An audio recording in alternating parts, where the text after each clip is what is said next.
The Tale of Peter Rabbit by Beatrix Potter.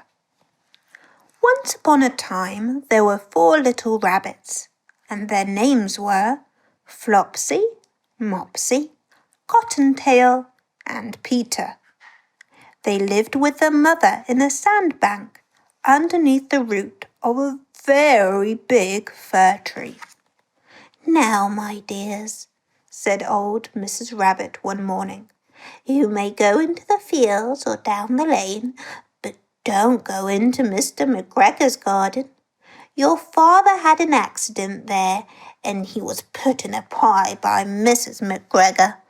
Now run along, and don't get into mischief. I am going out."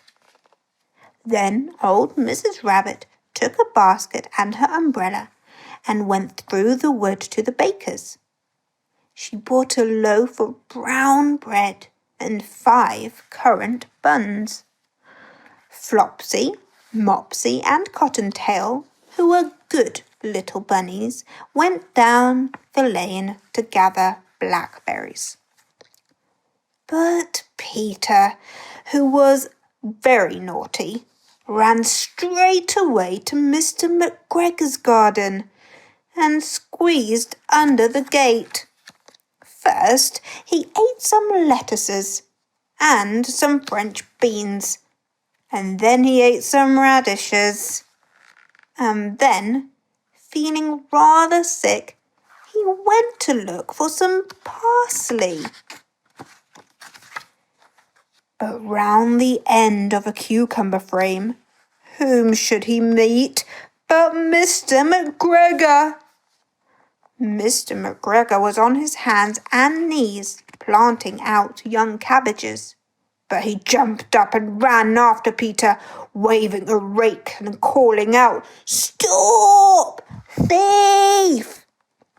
Peter was most dreadfully frightened. He rushed all over the garden, for he had forgotten the way back to the gate. He lost one of his shoes among the cabbages, and the other shoe amongst the potatoes. After losing them, he ran on 4 legs and went faster, so that I think he might have got away altogether, if he had not unfortunately run into a gooseberry net and got caught by the large buttons on his jacket. It was a blue jacket with brass buttons, quite new. Peter gave himself up for lost and shed big tears, but his sobs were overheard by some friendly sparrows, who flew to him in great excitement and implored him to exert himself.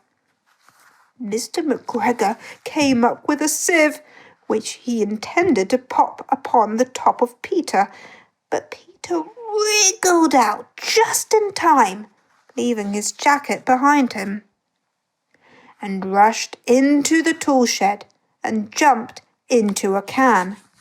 It would have been a beautiful thing to hide in, if it had not had so much water in it. Mr. McGregor was quite sure that Peter was somewhere in the tool shed, perhaps hidden underneath a flower pot. He began to turn them over carefully, looking under each.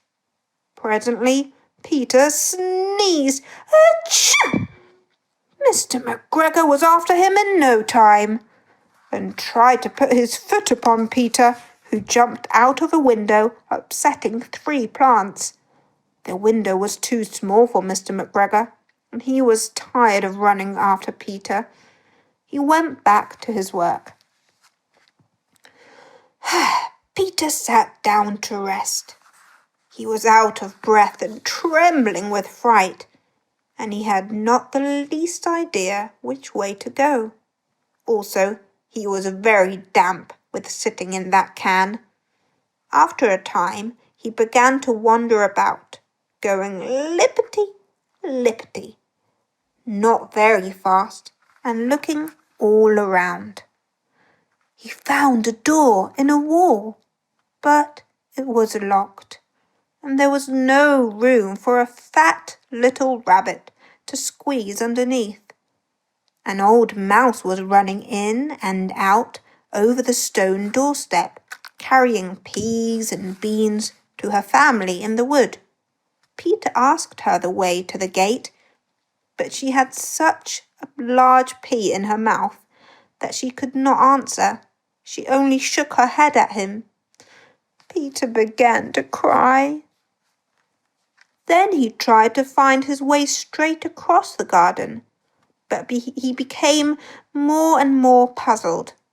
Presently, he came to a pond where Mr. McGregor filled his water cans. A white cat was staring at some goldfish. She sat very, very still, but now and then the tip of her tail twitched as if it were alive. Peter thought it best to go away without speaking to her. He had heard about cats from his cousin, little Benjamin Bunny.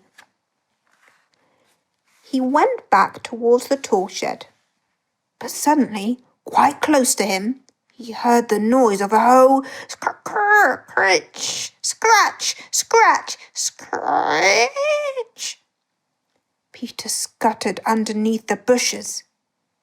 But presently, as nothing happened, he came out and climbed upon a wheelbarrow and peeped over. The first thing he saw was Mr. McGregor hoeing onions. His back was turned towards Peter, and beyond him was the gate. Peter got down very quietly off the wheelbarrow and started running as fast as he could go along a straight walk behind some blackcurrant bushes. Mr. McGregor caught sight of him at the corner, but Peter did not care. He slipped underneath the gate and was safe at last in the wood outside the garden. Mr. McGregor hung up the little jacket and the shoes for a scarecrow to frighten the blackbirds. Peter never stopped running or looked behind him till he got home to the big fir tree. He was so tired that he flopped down upon the nice soft sand on the floor of the rabbit hole and shut his eyes. His mother was busy cooking. She wondered what he had done with his clothes. It was the second little jacket and pair of shoes that Peter had lost in a fortnight. I am sorry to say that Peter was not very well during the evening.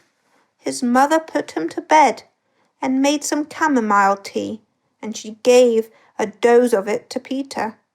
1 tablespoon to be taken at bedtime. But Flopsy, Mopsy, and Cottontail had bread and milk and blackberries for supper. The end.